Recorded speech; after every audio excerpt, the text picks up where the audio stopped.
road is frontage. Some of it is road that, gosh, that will peel. There'll be a dirt road that'll peel off to get to a farm or something to this area.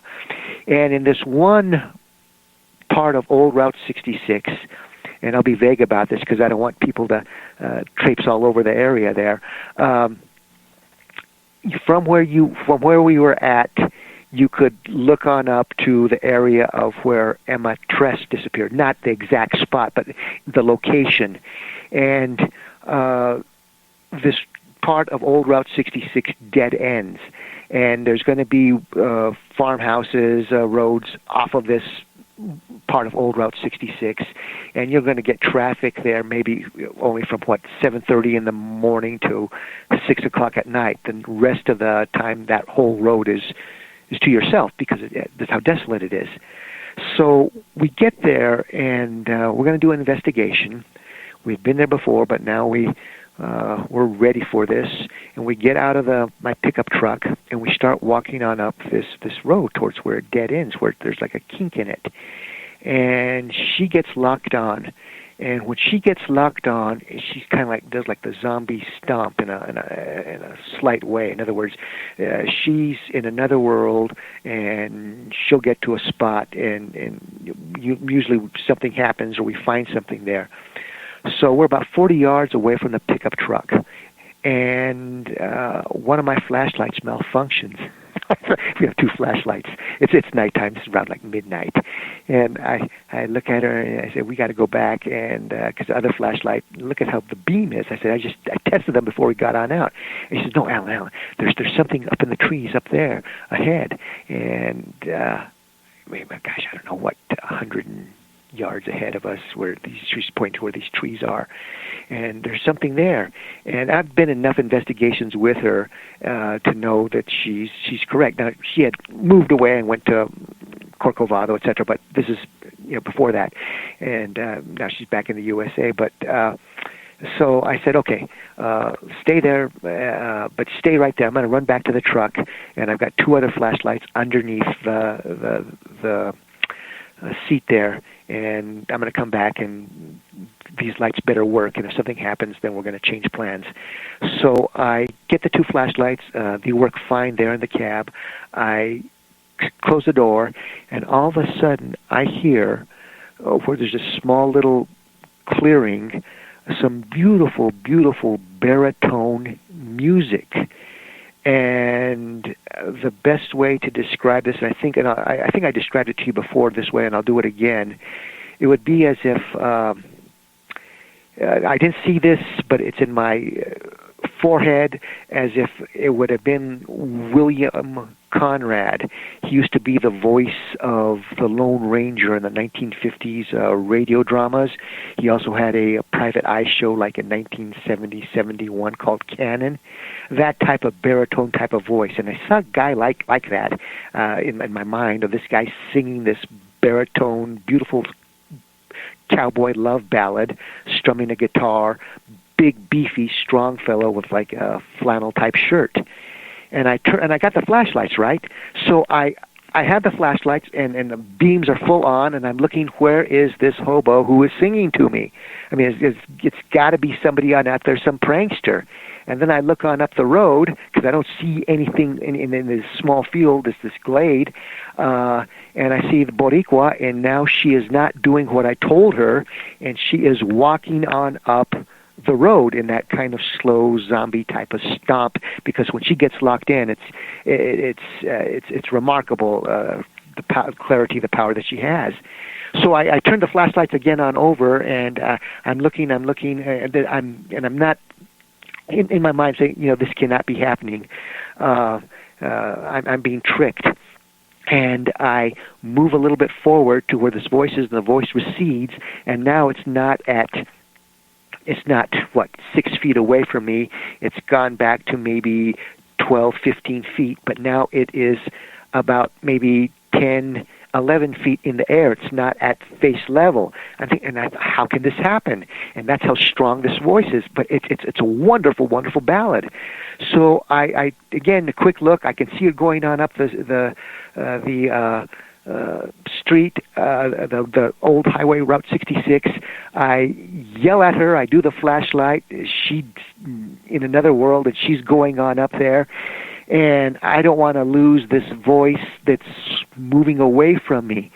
And now it's, 30 feet or so as it's moving away, 20 yards, etc. And it's receding, but it's wonderful. So I move a few feet more, keep on look to the right. I see it going on up the street. I walk more into the glade. I get to the point now of where if I go any farther, where the trees are, if I step another foot on over, I'm not going to have any eye contact with her or with the road that she's on, Route 66.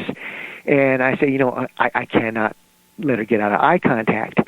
And I want to follow this voice that is moving farther and farther back. And again, too, I'm searching with a flashlight what's going on here. And it takes everything that I've got to break away from that and then run on up. And I grab her by her hand, by her arm, and didn't you see the flashlight? Didn't you hear me? No, Alan, there's something on up in the trees on up there. That's nothing. There was something on back there, and I heard it. So I grab her, and we go running on back. There's nothing there. We jump into the pickup, turn on the lights, the brights, the floods, etc. We do that area, that glade, that clearing. There's nothing there. And then I go back every morning, and I've got to find footprints. I got to find the hobos camp. Got to find whatever. There's nothing there. And then, I don't know, about 2 weeks later, as I'm thinking about this by myself, it hits me, and then that's when the jolt, really, really gets me. He says, "You know what? It was not after Boricua. It was after me." And all that time I thought it was just trying to separate us and for it to, something happened to her further on up the road. Now, this happened, I'm going to say, a year to 2 years before Mel Nadel disappeared. So I don't think I've ever said this before and definitely on your radio program. Was what happened to Mel, was he lured on out there? Did he see something? Did he hear something? And then zap? And would that have been the same thing that would have happened to me if I'd gone any farther on out there? Yeah, I was armed, but I mean, is that going to do any good? I mean, yeah, would I even be able to, squeeze off some rounds? I mean, what are you going to shoot, though? I mean, Alan, yeah, I know. What are you going to shoot? I mean, that's what I'm saying. I mean, yeah. It's like that Twilight Zone episode. I mean, I'm out in the cornfield, or Mother of Mercy, is this the end of Little Rico, as Edward G. Robinson would say. So that's the story there, Gary. Well, what first thing I would do is get hollow point bullets, fill it with holy water, and then put wax on the top of it, sealed in. And that's the only protection you're going to get, because I tell you what, you shoot something like that, you're just shooting in thin air. But, it sounds like it was trying to intrigue you and lure you into, a situation you weren't going to be able to come out. And if you wouldn't have, what saved your butt? Really, what saved your butt that night? My duty to Boricua. I mean, we're there. I mean, when we do an investigation, I mean, it doesn't matter who I'm with or a group of people. This is the way it is. We're going to not wander on off. We're going to stay together. It's not going to be like a slasher movie. Hey, kids, I got a great idea. Let's split up. So when once I was to the point of where if I step a few feet more, and the tree is going to be, or trees are going to be blocking my last view of this psychic there on Old Route 66, I said, I can't do that. I got to stay in eye contact with her. So that's how come I did not go running into maybe perhaps oblivion, or into the spaceship of Pretzel 13, who knows what. Yeah. I sometimes wonder, like, some of these entities that intrigue you to come, James, I don't know how you feel about it, but they might not be spirits at all. They could be aliens just trying to lure you into, well, dinner that night. You know, it brings up a good point. We've talked about, and you're bringing the food, Allan. Yeah, maybe, I know how to serve man. Maybe they're portals that these aliens, like you've said before, Gary, are putting out there, and maybe they're trying to draw people in for, well, better lack of words, like you're saying, maybe to serve man or whatever. But that sounds, for lack of better words, what sounds like he went through. And who knows, maybe Mel went through the same thing. Yeah, that's what I kind of have a feeling. Now, because we're going to be coming up on break here in a few minutes, Allan. See, it's changed since you were on last. I mean, now since we're on radio stations, we have breaks. James is going to give the 3-minute news, paranormal news on the top of the hour. So you're going to have, like, in a few minutes, like 5 minutes to kill before we're on back. But when we come back, I want to ask you a question. Bigfoot. Anything in your area, sightings of Bigfoot and other cryptics. You know, like right now in our area, up in Oregon, which is a state away from me, but all across the country, Texas, you name it, they've been getting a lot of reports of Mothman. Oh, that's dangerous. Yeah, it's scary too.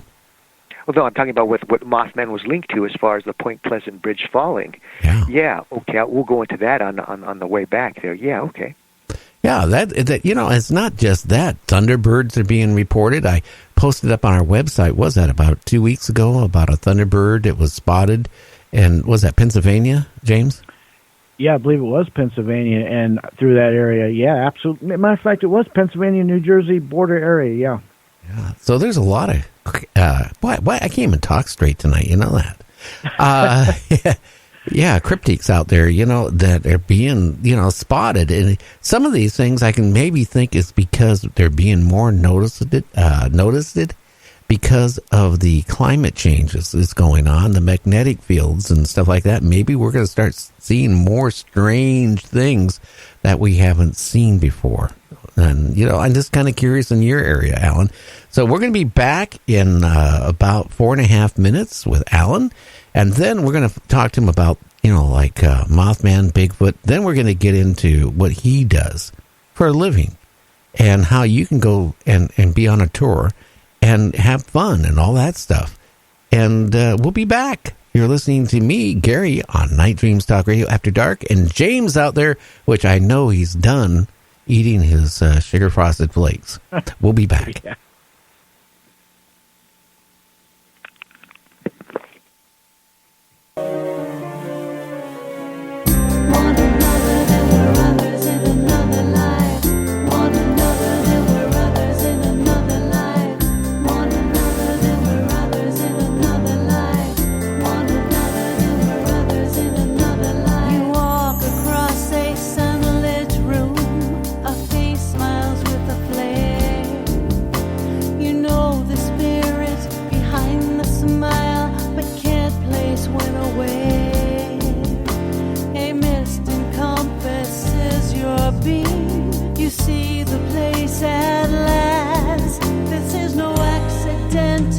Meeting, but in illumination of the